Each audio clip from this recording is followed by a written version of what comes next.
So we started talking about the notion of a convex hull. So if I gave you a set which wasn't necessarily convex, I could construct a convex set by using what was called the convex hull. So for instance, if I gave you, 2 points, the convex hull of this is a set of all convex combinations. Okay, so what is a convex combination? If I gave you points x and y, alpha x plus beta y, where alpha plus beta equals 1 and alpha beta are non-negative. Okay, so that's the convex hull, and now you can see that if I give you 2 points, 2 points do not necessarily constitute a convex set, right? Because if I take any convex combination, they don't lie in the set. The line segment that joins them is indeed a convex set. I can take that to the next level, and I say, oh, if I have 3 points, I can take a convex hull. Okay, I can in fact get a non-convex set, and the smallest convex set that contains this is called the convex hull of that set. Okay, set of all convex combinations of vectors that lie in this set. Okay, so this is often denoted as CONV. Okay. Now notice I say nothing about closeness. All I say is that the convex hull is just convex by definition. So the closest convex? It's the smallest convex set, yes. The conical hull represents the set of all conical combinations. So remember what a cone is. A cone is a set of all vectors. So a set X is a cone if lambda x lies in X when X lies in X and lambda is non-negative. Okay? A conical combination, so if x1 and x2 are 2 vectors, then lambda 1 plus x1 plus lambda 2 x2 is a conical combination if lambda 1, lambda 2 are non-negative. Note here that we do not require that lambda I sum up to 1. They just have to be non-negative. Right? Here's a picture of what that looks like. So if you take the set of all conical combinations, you're left with something called the conical hull. Okay? And that's often referred to as or denoted by cone of X. So if I gave you a bunch of points, this is the smallest convex set that contains all of those points. If I gave you a bunch of points, this is the conical hull that corresponds to that. Okay. Similarly, this is a non-convex set, but this is the smallest convex set that contains it. Okay. This is some non-convex set. This is the conical hull corresponding to that set. Okay. So the conical hull, you can see, essentially is a cone. The convex hull is a convex set. Both contain this set, the original set. Okay. Now you might say, why do I care? The reason you care is that in lots of settings, I know there are people here that Jalal was telling me about who work on, I think you mentioned this, people work on AC power flow. Spiros, my colleague. Okay. So if you look at this, this could be viewed as a larger set that contains the original non-convex set. Now if you optimize using this larger set, now you might get a solution which is not feasible with respect to the original set, and then of course you have to figure out how to get feasible. In a select set of regimes you can actually guarantee feasibility. Okay. The point I'm trying to make is sometimes it helps to work with a nice set and then somehow shrink that set to get the original problem. Okay. Okay. Is the conical hull always centered in the origin? Yes. Because then, unless you get several, Yeah. so it's always centered. Absolutely. And you can think about this from the standpoint that if I gave you the definition of this, right? since lambda I is non-negative, if lambda I is equal to 0, what happens? You essentially get the origin. So you have to, origin is included. Now you can construct things where you kill that, you drop it. But the point is that those sets become open sets. Like there's, I'm not sure whether I have this as an exercise or not, but at least when I teach the course, I have one where I drop the origin and I ask students about it. Okay, so we talked about a convex combination. We talked about a conic combination. There's also something called an affine combination. An affine combination of a set of vectors is this combination. Now, what you note here is that the weights of these aren't necessarily non-negative, but they add up to 1. Okay, so when you have a convex combination, they're non-negative and they add up to 1. When they're conic, they're just non-negative. Now, if you remove non-negative and keep the summation to 1, you get the affine combination. So the affine hull of a set is a set of all affine combinations of the vectors of the set, and is denoted by aff of x. Okay, and the dimension of a set is essentially the dimension of the affine hull of a set. Now remember what the dimension of a set is. The dimension of a set is essentially gives you the dimension of the, so for instance, if it's, you have a vector which is in R3 and other vectors, so suppose you're working in R20, where it turns out that almost, all the vectors can be represented within the space R19. Then the dimensional set becomes R19. Okay, so so this is a more technical notion. I'm not so worried about enough, but I want to kind of just, while we talk about this, it's useful to kind of have some notion of the affine hull, because we talk about conical hull, we talk about convex hull. It's good to talk about the affine hull. So let me give you some examples of this. The affine hull of a singleton. So just by the definition, if you look at this, right, if I have a singleton means that you have only one point in the set, right? So then essentially you have t times x, and which is itself t. So the affine hull is the point itself. Just so that I went through that a little faster, let's make sure everybody understands. If I tell you that x contains a single point, so the affine hull of a set is the set of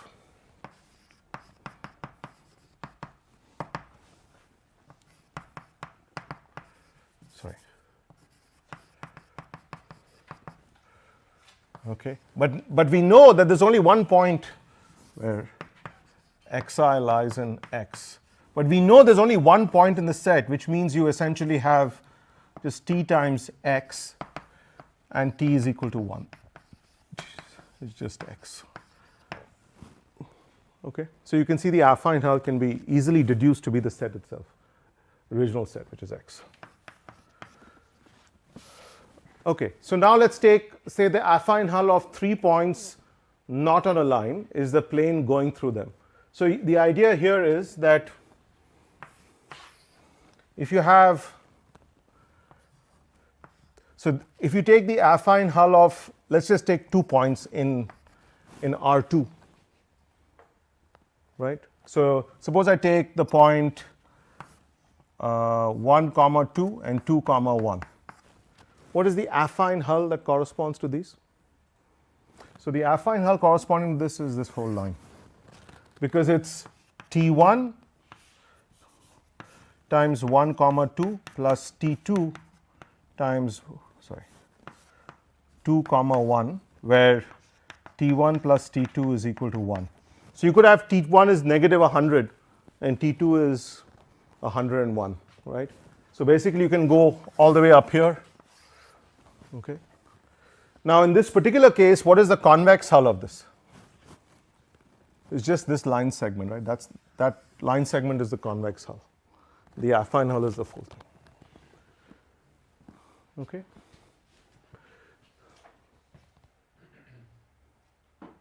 Now, if you have 4 points in a plane that is an R3, which are not necessarily on a single you essentially have the entire space because you need to represent every point.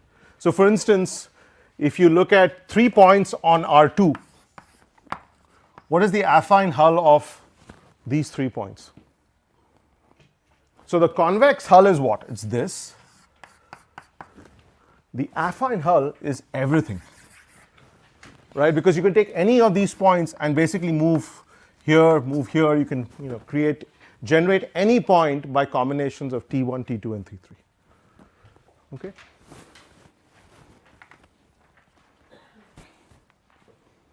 Okay.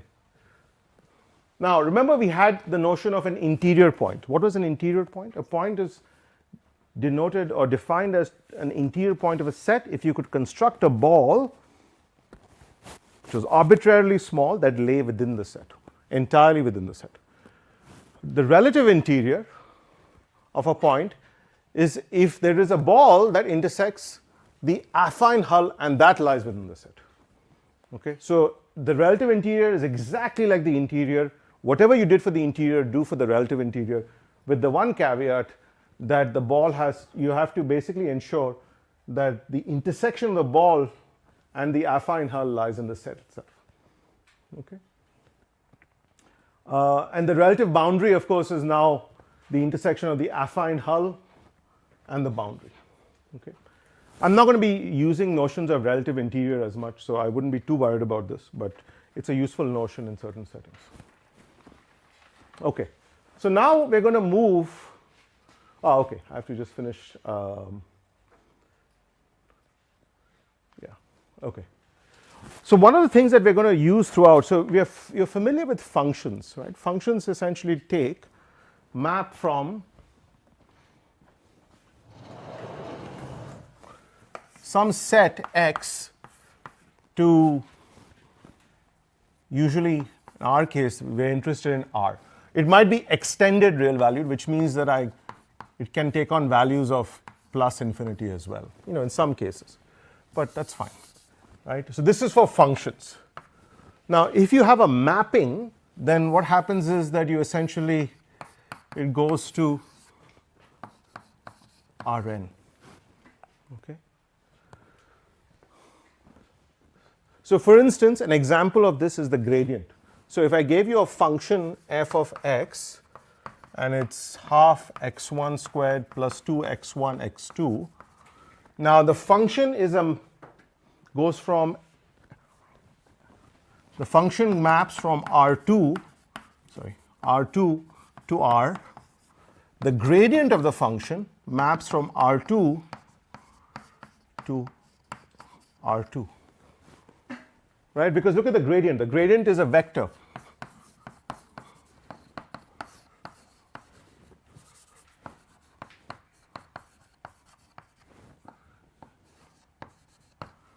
Okay. So it takes on values in R2 and provides values in R2. Okay. We refer to X as the domain of the mapping. Now, more generally, sometimes you have situations where the mapping is only defined on this space. Sometimes you specify the domain more generally as just a set of X such that f is less than plus infinity. So in some cases, we'll say this: the domain of f is the set of X such that f of x is finite. Right? So we'll define the domain in that fashion. The image of, so X is often the domain, sometimes X is Rn. Okay. The image of X under the mapping is just the set of Y such that Y is equal to capital F of X. Right? So domain, image. Right? Image is where the mapping takes you, domain is where it takes you from. The inverse image under the mapping F is the set of X such that F of X lies in Y. So let me just make sure everybody sees that. So if this is X, this is, so essentially if you have a point here, this is f of x. And now if you want to go in the reverse direction, you get f inverse of, so this is just a mapping f inverse, and its domain is the set of x such that f of x lies in Y. Okay. So that's the inverse image.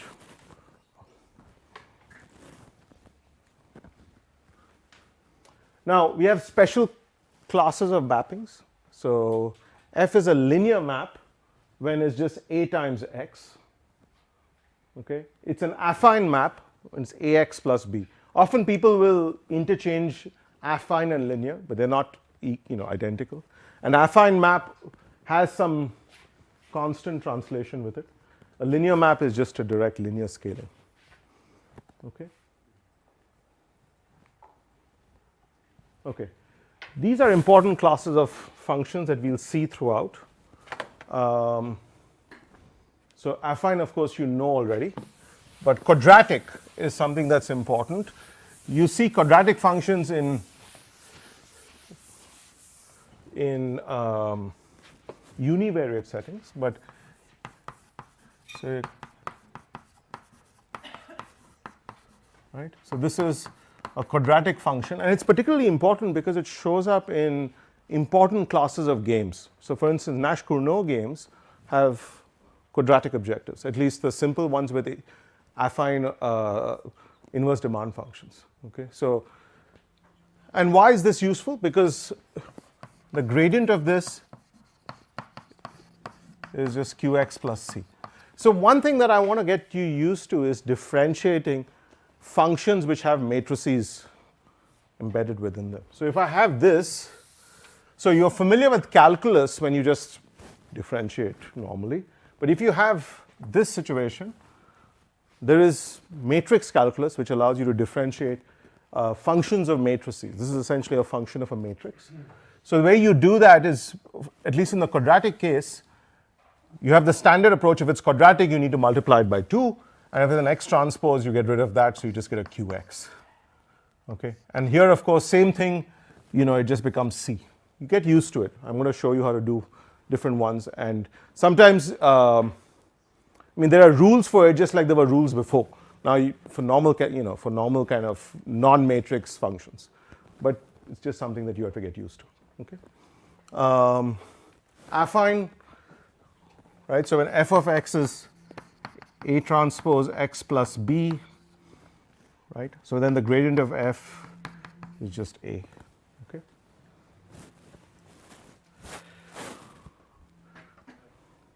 Yes? Is this true if Q is not positive definite? It's always true. The only question is whether the positive definiteness is a separate question, right? It's just a property of the matrix. The function, so there are two different questions. One is the question of whether you can differentiate it. Once I've written it in this form, it's continuously differentiable, twice continuously differentiable, it has lots of properties. Now once you differentiate it, then another question is, what can you say about the Hessian, right? So I'll talk more about that.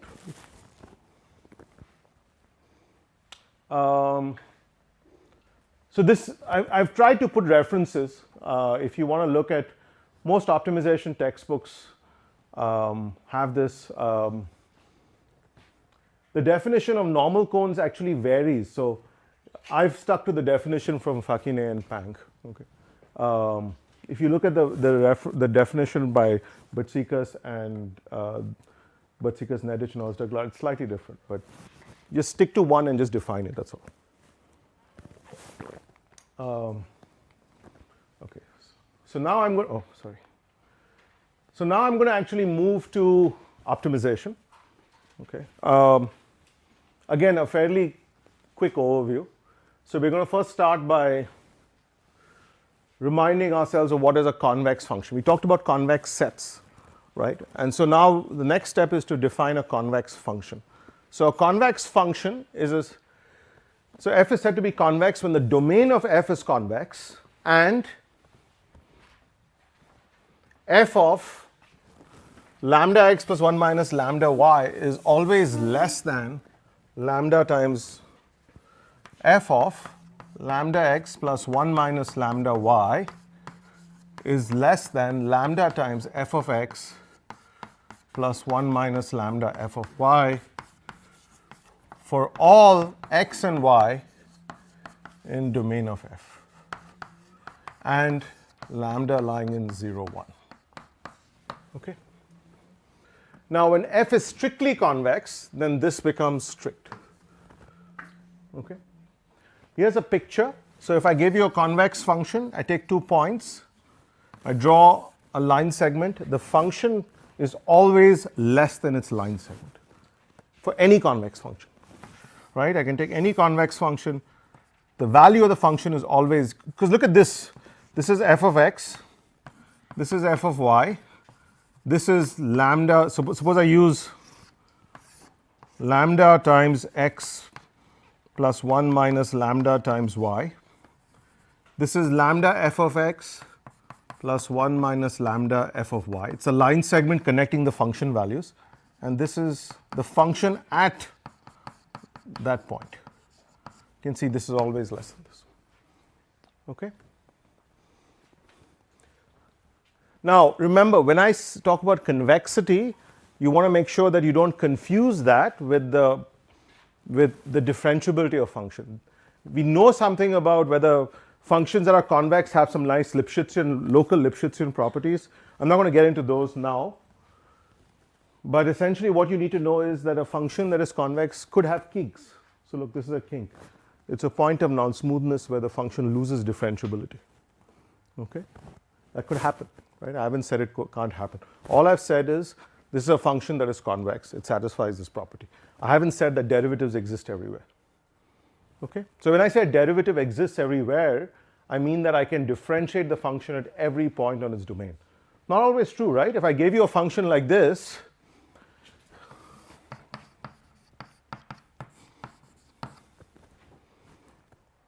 so what does that function look like? It looks like this, right? Now that function, if I differentiate it here, what is the derivative? Well, if I differentiate it at a point where x is positive, the derivative is just plus 1. If I differentiate a point that is less than 0, it's minus 1. And if I differentiate it at 0, right, the derivative then lies in what is called the subdifferential. The subdifferential is a set of what are called subgradients, right? So I won't get into that yet.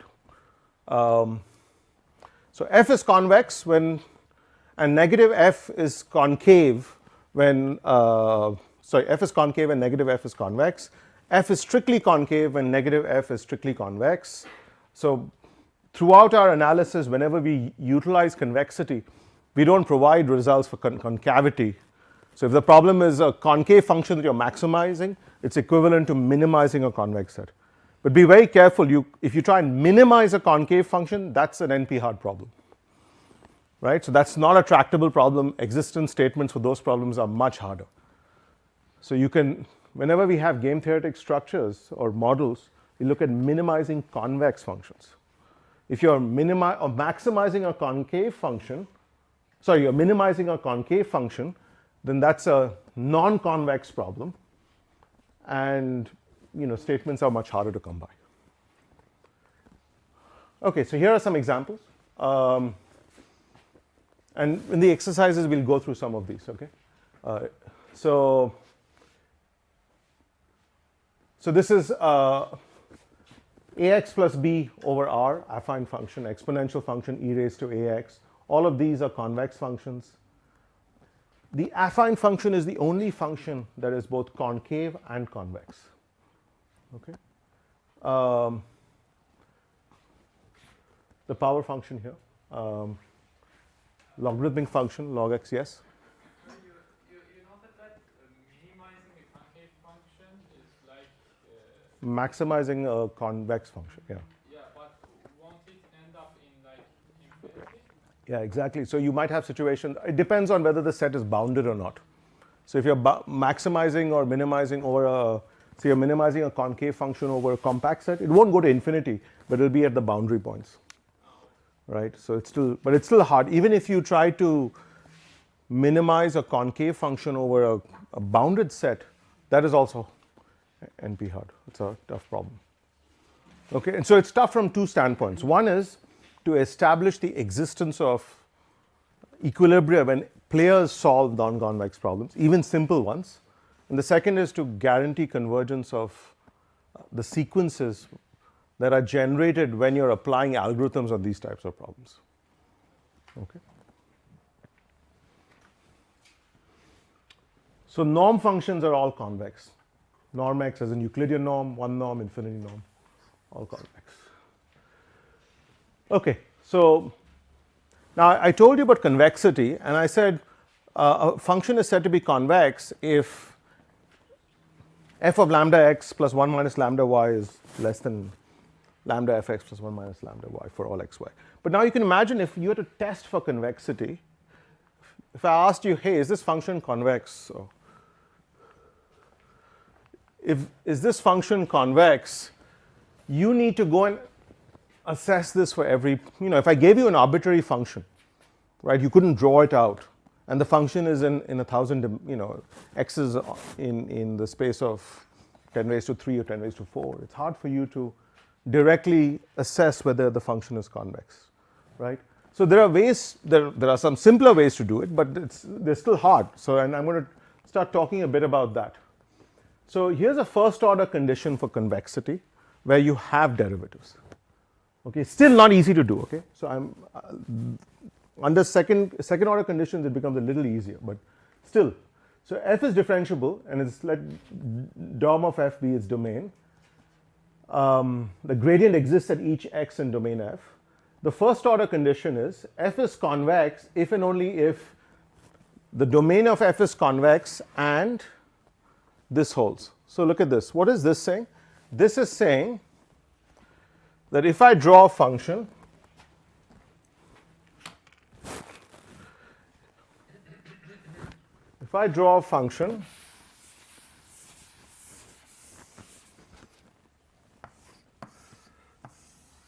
so let's say the function is here.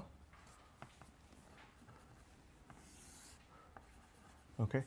So if I draw a function, I draw a tangent at a point, it turns out that the function value is always above the tangent. Right? So let's assume that this is z and this is x.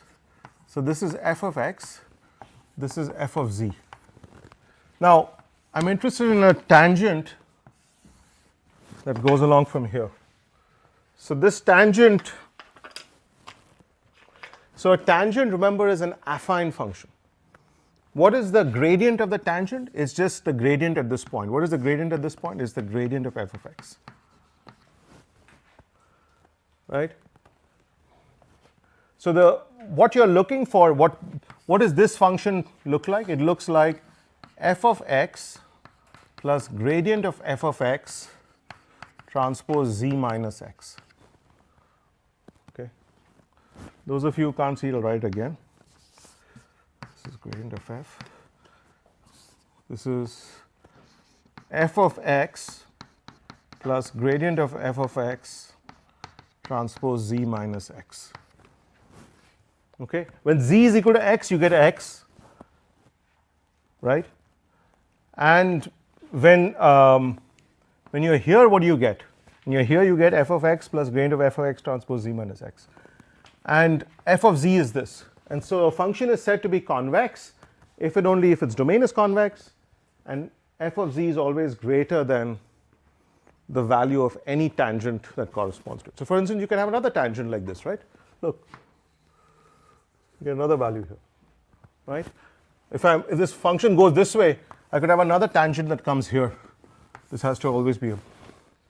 Okay. Yes, Priyanka. Does it indicate something towards increasing function? Yeah, so when the function is convex, what you're going to see is that the gradients, so if you look at so now this works really in univariate functions. If you look at a univariate function, then you can see, if I gave you a univariate function, let's take a simple function like x squared. What can you say about the gradient? The gradient is always increasing.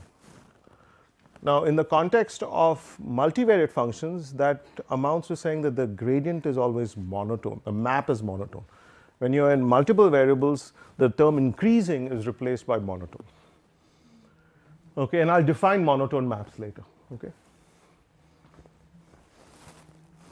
So that's a good point, right? That's a good point. And in fact, as Priyanka noted, the notion of increasing gradients will allow us to say something about the Hessian of the function, when the function is twice differentiable. But that's one step later. So the first order approximation is a global underestimate of the function. Why do I say an underestimate? It gives me a lower bound on the function. Right? It gives me a lower bound. In fact, these types of under approximations appear constantly in optimization algorithms. Okay? So is this clear? Is this clear? Okay.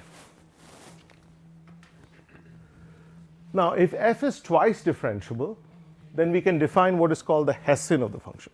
The Hessian of the function basically says that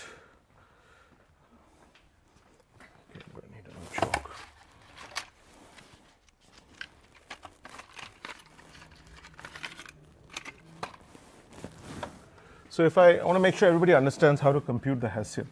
If I gave you a function f of x1, x2 is equal to 3x1 squared, 2x1, x2 plus 4x2 squared. So the first thing you need to do is compute the gradient. The gradient, you take the function, differentiate only in x1. If you differentiate in x1, you get 6x1 plus 2x2. Differentiate only in x2, you get 2x2 plus 8x2. Sorry, 2x1. Now when you want to get the Hessian of the function, you differentiate the first term only in x1, 6, only in x2, 2, only in x1, 2, only in x2. Okay? So the Hessian of a function is always symmetric. It's always a symmetric matrix. The other properties of the matrix will allow us to claim whether the function is convex or not. So in this particular case, this function happens to be convex, but more generally, a function is said to be convex if and only if its domain is convex and the Hessian is positive semi-definite.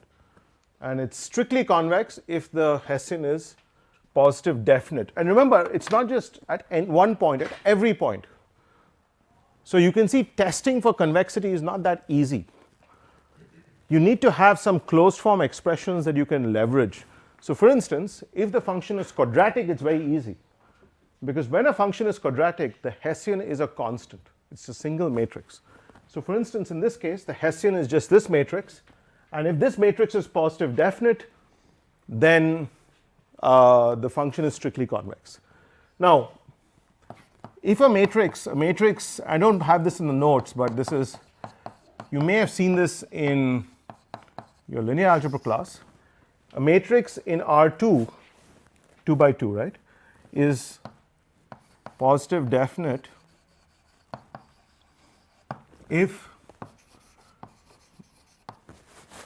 determinant of A is positive and trace of A is positive. So now what is the determinant of A? The determinant of A is 6 times 8 minus 4, right, which is 44.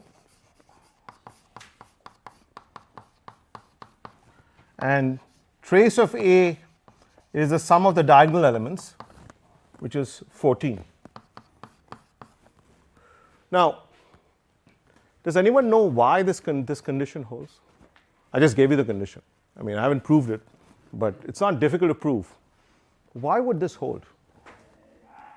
So the condition that I'm claiming is that for a matrix that is in 2 by 2, is a two-dimensional matrix, positive definiteness follows from the determinant being positive and the trace being positive. So this comes from something called the characteristic polynomial. So if I want to get, remember, for a symmetric matrix, pardon? Yes. So if a matrix A in R n by n, A is equal to A transpose, A is positive definite if the eigenvalues of A are positive. Okay? Now corresponding to, so now how do you compute the eigenvalues of a matrix? So eigenvalues of a matrix are given by the solution to this equation, A minus lambda I. So in a 2 by 2 matrix, what you have is A11 minus lambda 1, A12, A2, so this A12 is the same as this, right? Because it's a symmetric matrix, and A22 minus lambda 2. So let's just call it lambda. Sorry. And I want the determinant of this. What is the determinant of this? It's A11 minus lambda, A22 minus lambda, minus A12 squared is equal to 0. Okay? And you need to solve for this. Okay? When you solve for this, what you're going to find is you're going to need that the product of the eigenvalues is positive, right? So now the determinant, so now you're going to get something. Let's call this solution lambda 1, lambda 2. Now let's think about it. What happens if lambda 1 and one of these is positive and one is negative? So does anyone remember what the determinant is in terms of the eigenvalues? Yes, it's a solution of this, but the determinant of A is also equal to the product of the eigenvalues. Okay? So one eigenvalue is positive and one is negative, this is going to be less than 0, right? So if you want that, so now if the eigenvalues are both positive, the determinant has to be positive. Now what happens if both eigenvalues are negative? The product is still positive. So the only way to obviate that is if the trace is positive, right? So if lambda 1 plus lambda 2 is positive and lambda 1 times lambda 2 is positive, then both eigenvalues are positive. Okay? So that's the intuition. Okay? You can formalize this, but it's not the goal of this class. Yes? But is it also valid for a higher dimension? No. So wait, all of this is this is valid. The eigenvalue, the only thing that is not valid is the claim that the trace is positive and the determinant is positive. That is not valid, right? For that, then what you need to do to establish is to actually compute the eigenvalues. Now in this case, it's quite easy. For quadratic functions with 2 by 2, it's easy. 3 by 3, not true. Okay? And the reason why it's not true, Arno, is because think about it. You have lambda 1, lambda 2, lambda 3. You have 3 of them. So you have to be a little careful then. You have to worry about, so yeah, it gets a little complicated. Yeah. Because even if you take the determinant could be positive. The trace could be positive, right? Because you could have 2 eigenvalues which, so for instance, in 3 by 3 case, you could have lambda 1 is equal to 5. Lambda 2 is negative 1, lambda 3 is negative 1. The trace of this is going to be, so if you assume you're a diagonal matrix, the trace of this is 3. And the determinant is also positive. So it doesn't give you as much information. It works for 2 by 2, not for 3 by 3. Okay.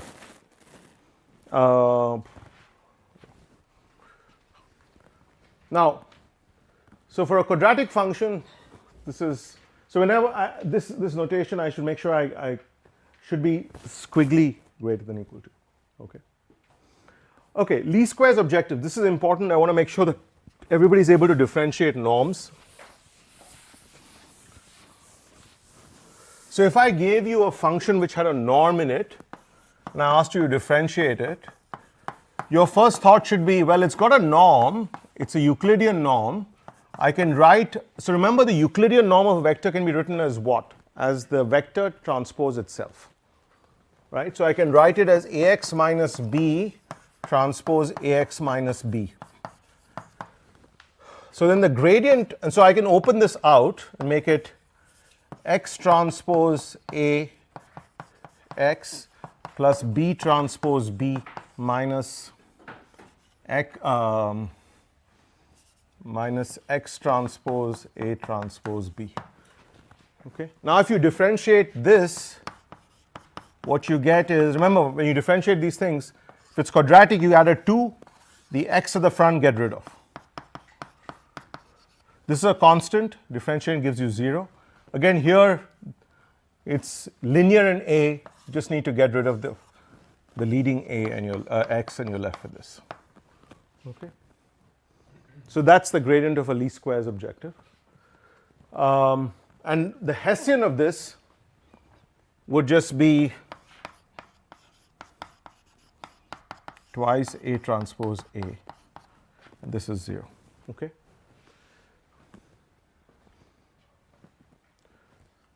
Quadratic over linear, you have a structure. So one question is, how do I know if this matrix, is it positive semi-definite? What do I know about A transpose A? Can anyone provide me with some intuition regarding how I can show that A, pardon? No, A transpose A, how do you show that it's positive semi-definite? Yeah, go on. One of you, Olivia? We can so positive definite means that x multiplied by x transpose matrix x. Exactly. Always.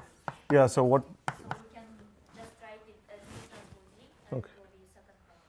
So it will just be norm AX squared, Yes. right? Okay. So this is always greater than or equal to 0, so it's positive definite, positive semi-definite. Okay. Under what conditions is this positive definite? Any ideas? Yeah, it's full row rank, right? So, sorry, full column rank. Because what you want is you want to make sure that there's no x such that Ax is equal to 0, which means a null space of A has to be empty, which means that you cannot take the columns and combine them to get the 0 vector, okay? Which means the null space is empty. Okay, quadratic over linear is just another form.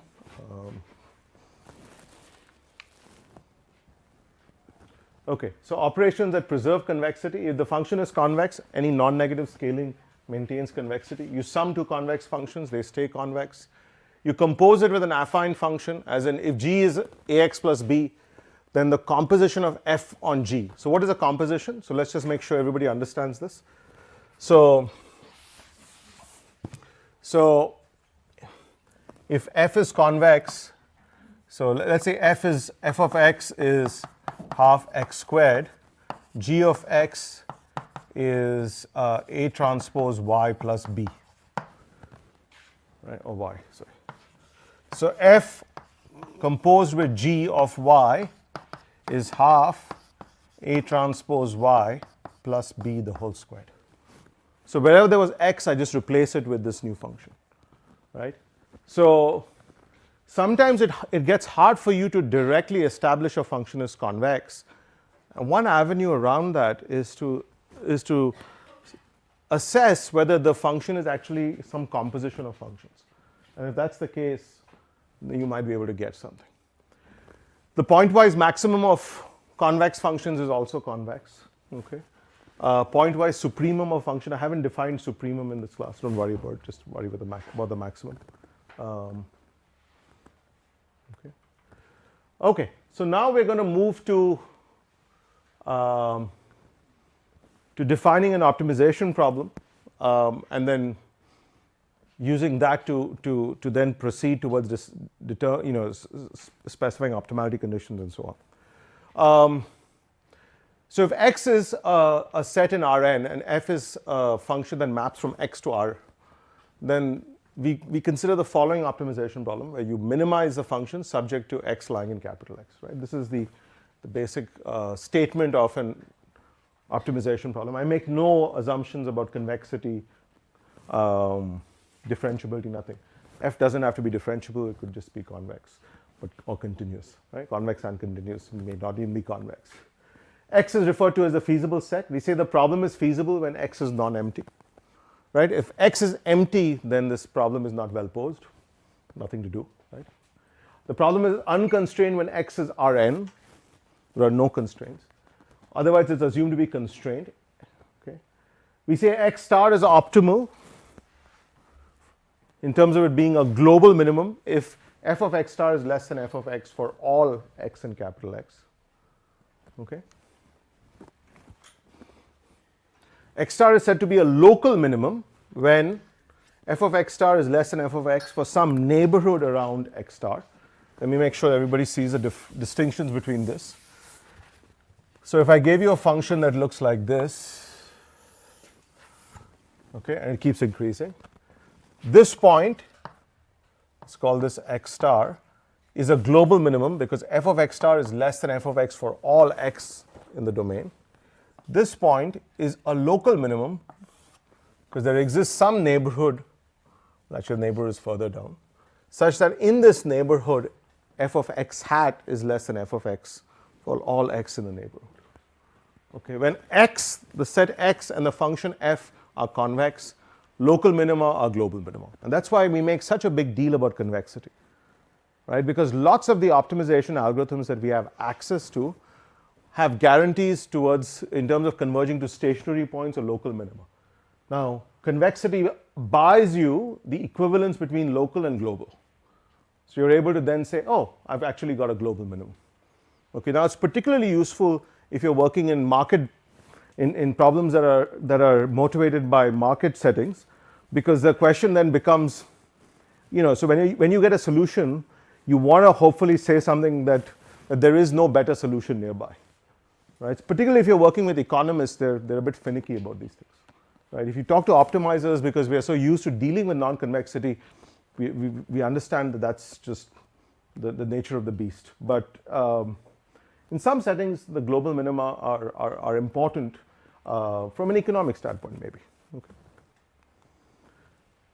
So let's now move to necessary conditions. What is a necessary condition? So if you're at a local minimum, then certain conditions hold. Right? That's a necessary condition. It's necessarily a condition that holds when you're at a local minimum. So if x star is a local minimum and there are no constraints, then the gradient of the function is 0 at that point. Okay. Now this can be equivalently written as what is called a variational inequality problem. This is your first kind of exposure to this. So let's consider this problem. Minimize f of x, x in capital X. Let's assume x is Rn for the time being. So x star is a local minimum. Now I've said nothing about convexity, okay? If it's a local minimum, then the gradient of f of x star is equal to 0. So this is a stationarity relationship that you've seen all the way from high school, right? If you're looking at functions, univariate functions, right? You're at a stationary point when the gradient of the function is 0. F prime of x is equal to 0. This is just a multivariate generalization of that. Now, if you look at this, you can also write this as y minus x transpose gradient of is equal is for all y in Rn. Why is that true? Well, it's trivially true because this is equal to 0. This is equal to 0 regardless of what this vector is. This is always true. Now, this is the first instance of a variational inequality problem. It's basically saying that this inequality has to hold for all y in Rn. Now note how this condition looks like it's a harder condition than this. Okay, because look at this condition. This condition is just a set of nonlinear equations, right? But the condition on the bottom is an inequality that has to hold for all y in Rn. So you might think, wow, this condition, for me to establish it, requires me to check it for all y in Rn if you were to do it exhaustively, right? Naturally, we're never going to do that. But I'm going to show you as we proceed, not in this lecture, not in the next lecture, but tomorrow, that this is actually, this can be written as another nonlinear equation. Okay, so this variational inequality is closely tied with some other equation. It's actually a non-smooth equation. Now the problem of finding such an x hat is referred to as a variational inequality problem VI. The notation is x comma f because it's a variational inequality problem that takes inputs as x and the mapping f. In this case, the mapping is just the gradient and x is just the space Rn. Okay. So now, yes, Arno.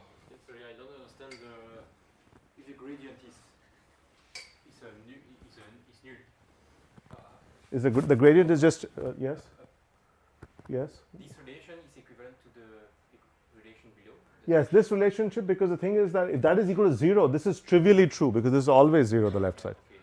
So now you'll see that more generally, this we show that this holds even when x is not, because this in this case x is Rn, right? Capital X is Rn. See, this set is Rn. But when X is not necessarily Rn, the same condition holds. So the point is that, here I said when X star is a local minimum, this holds. But that required that X laid Rn. But if I made this, it turns out that I just need that y minus x star transpose the gradient of f of x is greater than 0 for all y in x. Okay? Now, in the special case where x is Rn, then this gradient is always 0. This is trivially true, right? So what that means is solving a minimization problem from the standpoint of getting a stationary point. Be careful about this. I should have been a little precise here. Getting a stationary point of a minimization problem can be reduced to solving a variational inequality problem. Okay? Now remember, I don't mean getting a global minimum. The global minimum only comes for free if the function happens to be convex. If it's not, then it doesn't work. Now, if f is a differentiable function, and now you have that the set is no longer Rn, but is a set capital X, which is a closed and convex set, then what you have is exactly what I showed you, but instead of Rn, you have capital X. And I'm going to do this again. So this is just a kind of an opening kind of look at this. Okay. So when f is convex, it turns out this local minimum is also global. Okay. So you can get a global minimizer. Now let's look at inequality and equality constraint problems. So up till now, I've just said the X is some abstract set, right? So we develop algorithms where we don't need to know the form of X. I mean, I'll need to know the form in the algorithm within it, but the algorithm will essentially treat that as agnostic. Arnaud has a complicated set of constraints that define X, so be it, right? If Christie has a simpler set, that's fine. The algorithm will just take the forms of the set. Okay. Now let's take a situation where the set is actually explicitly given by these inequalities and equalities, where these functions are actually, differentiable functions. So for that, we have to define what is called an active set of inequality constraints. So this, I'm going to show you how to write down the optimality conditions, right? So some of you have not seen what are called KKT conditions or first order conditions, and that requires you to define something called the active set. So for a feasible vector x, an active set is just a set given by, is a set of constraints, inequality constraints that are active. Let me give you a graphical understanding of that.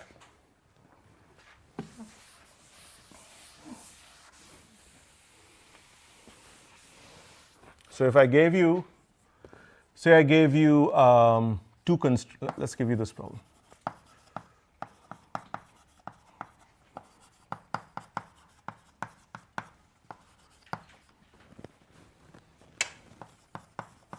Okay, and let's consider a point. Okay, so this is the optimization problem. Let's consider a point x1, x2 is equal to 1, 0. So corresponding to this point, we have x1 plus x2 equals 1, which is g1 of x, and g2 of x is just x1, right? Yeah, just 1, which is strictly less than 5. g3 of x is x1, right, which is, let's call it negative 1, which is less than 0, and g4 of x 0, which is equal to 0. Okay, so there are 4 constraints here, 1, 2, and each of these, x1 less than 0, x2 less than 0. Sorry, greater than or equal to 0. You can see that this constraint is satisfied as an equality, and this constraint, the fourth constraint, is satisfied as an equality. The other 2 constraints are satisfied as inequalities. So the active set of this is just 1, 4. Okay, it's just those constraints that are satisfied as equalities. Why is that important? It's important because when you write down the optimality conditions, they're local. You do not need to worry about constraints which are not active. Why is that? Well, the intuition is that if I solved a problem and I gave you a solution where some of the constraints were not active, it means those resources are not being consumed, right? For instance, if you solved a power flow problem and you found that a particular generator is not being run at capacity, right? So does it help you to provide extra capacity if that generator is not running at capacity? No, because the optimal solution is using less capacity than you need already, right? So giving me incremental capacity does not help, right? So when you write down the optimality conditions, it shouldn't show up. That resource should not show up, and that's exactly what happens, right? So when you write down the optimality conditions, add a local minimizer. So you need the fact that these gradients are linearly independent. So these are for the equality constraints which always have to be satisfied, and these are for the inequality constraints that are active. So these gradients have to be linearly independent. If they are not linearly independent, we cannot state optimality conditions using this avenue. You have to have weaker regularity conditions. So we have to define, we can define what is called the Lagrangian function. The Lagrangian function just takes, it's a single function that takes the objective, each of the constraints, and basically puts them together. So it takes the function, weights the constraints by these parameters. These parameters are actually very important. They're referred to as Lagrange multipliers or dual variables. Okay? So, and the signs are important. So actually the signs are not as important for the equality. For the equality you can flip it. If you put a negative, then the lambda I that shows up will then be negative. And for Gj, these mu j's are non-negative, but you scale them when Gj's are less than or equal to 0. So that's the Lagrangian function. Using this Lagrangian function, we can state the optimality conditions. Remember, for the unconstrained, what was the optimality condition? Just the gradient of f was 0. Now when you have actual constraints, algebraic constraints, what you have is that the gradient of the Lagrangian is 0. So let's remember the statement. The statement is x hat is a local minimum. If x hat is a local minimum, then there exist Lagrange multipliers mu hat and lambda hat such that the gradient of the Lagrangian at x hat, lambda hat, mu hat is 0. Remember, the Lagrangian function is a function of the primal variables x hat and the dual variables lambda hat and mu hat. So the gradient of the Lagrangian is 0 at x hat, lambda hat, mu hat. The Lagrange multipliers corresponding to inequality constraints are all non-negative. So mu hat j are all non-negative, and mu hat j are equal to 0 for j not in the active set. And I'm going to give you intuition regarding that. Now what I want you to note is that this is the first instance when you see complementarity constraints. Okay, and I'm going to show you how that shows up. Okay, so let's do it on the board because that's a little easier.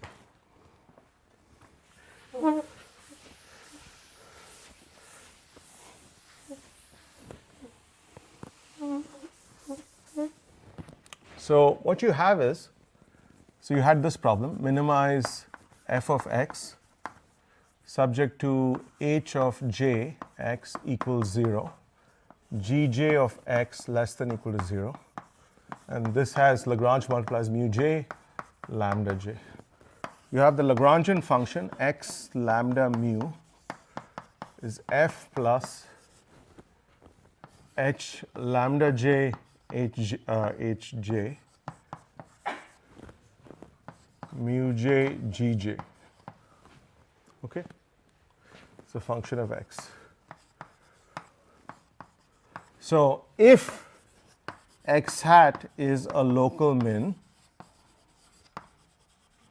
then there exists lambda hat mu hat such that the following conditions hold.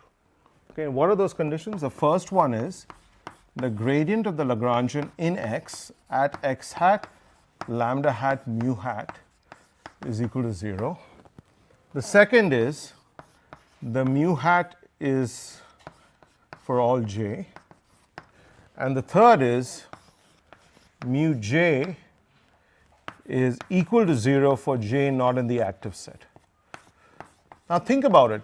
The mu's and the lambdas are often viewed as the incremental benefit of giving you an extra resource. If I give you an extra resource corresponding to gj, the benefit that you get corresponds to mu j. Now if it turns out that j is not in the active set, what does that mean? It means that the resource corresponding to gj has not been consumed. If it's not been consumed, giving me an extra unit of that resource cannot provide me anything because you haven't consumed the original resource to begin with, right? Which means that mu j has to be 0, because if it weren't 0, then you would actually draw benefit from that extra resource. Okay? Now, what does this tell you? So what we know is that this is less than 0. We know mu j is greater than 0. And we know, so here's what we know. We know when gj of x is equal to 0, then gj of x times mu j, is equal to 0 when j lies in the active set. Do you agree? Because it's in the active set, gj is 0. So you multiply it by a non-negative, by anything, it stays 0. Now when j is not in the active set, then we know mu j is equal to 0 by definition. And so multiplying it by something which is strictly negative keeps it 0. Okay, so in both cases, so which means gj of x times mu j is equal to 0 for all j.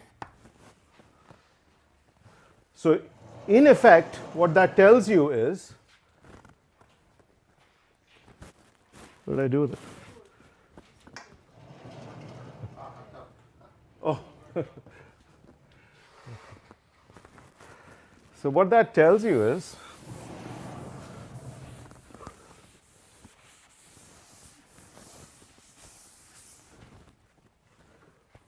you can write it in this form: g of x mu. Okay, what does this symbol mean? It's called the perp symbol. Perp. Perpendicular, right? It just means gj of x times mu j is equal to 0 for all j. So if I said x perp y, it just means xi times yi is equal to 0 for all I. And this is your first instance of a complementarity problem. So if you look at the optimality conditions became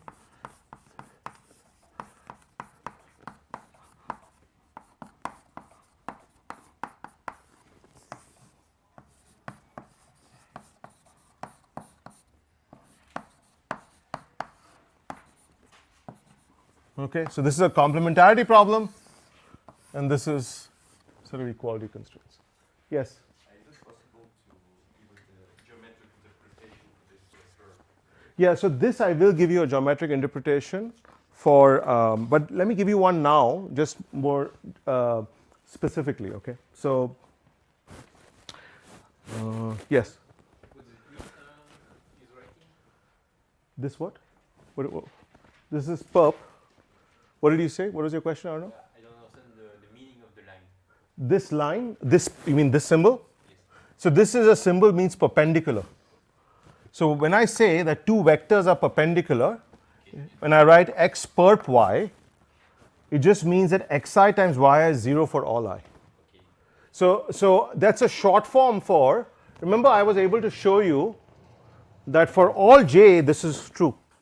And I also showed you gj is less than 0 for all j, and mu j is greater than 0 for all j, which means g is less than 0 component wise, mu is greater than or equal to 0 component wise, and g and mu are perpendicular. And by that I mean that component wise either one or the other better be 0 or both. Okay? Now somebody else had a question about the stating this, the geometry of this. So that's a good question. I can show you for some simple problems, because the thing is I have to find a KKT point, and it's not always obvious what one is. But let's take a case like this. Usually working with a ball is always useful. So if I said minimize x1 squared plus x2 squared, okay? So let's take, actually let's just do this here. Minimize x squared subject to x1 plus x2 less than 1, okay? And x1, x2 non-negative. Let me make it maximize, okay? No, let me make this maximize. So in this case, you can see that a local maximizer of this, so this is this ball, a local maximizer of this is going to be here, okay? So you're going to be at that point. So now what's going to happen is that constraint is this, okay? So now if you take the gradient of that constraint, now this constraint is active. So what is the gradient of this constraint? It's 1, 1, pointing in this direction, okay? What is the gradient of this? This is basically twice x, and so if x is at 1, 1, the negative of that is going to be in this direction. Now if you look at the gradient of the Lagrangian, what is the gradient of the Lagrangian in this case? You only have one constraint, so you have gradient of x, which is 2x, plus lambda times 1, 1, okay? So now what happens is that this is, so in this particular case, what you have is, so this is going to be 2x plus this is equal to 0. I'm maximizing, so I should do this. Minimizing negative, so it's this. So what I get is this and this. So what you want to remember with the gradient of the Lagrangian is you want a point. When you write down the gradient of the Lagrangian, what do you get? What you get is this.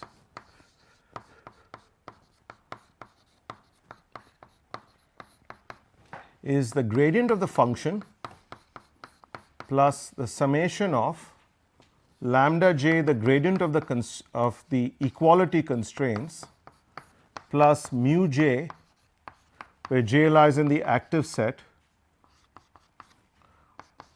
the gradient of the inequality constraints. So if you can find a point such that the gradient of the function can be expressed as a linear combination of the gradients of the constraints, that's your KKT point, where the weights are exactly the right signs.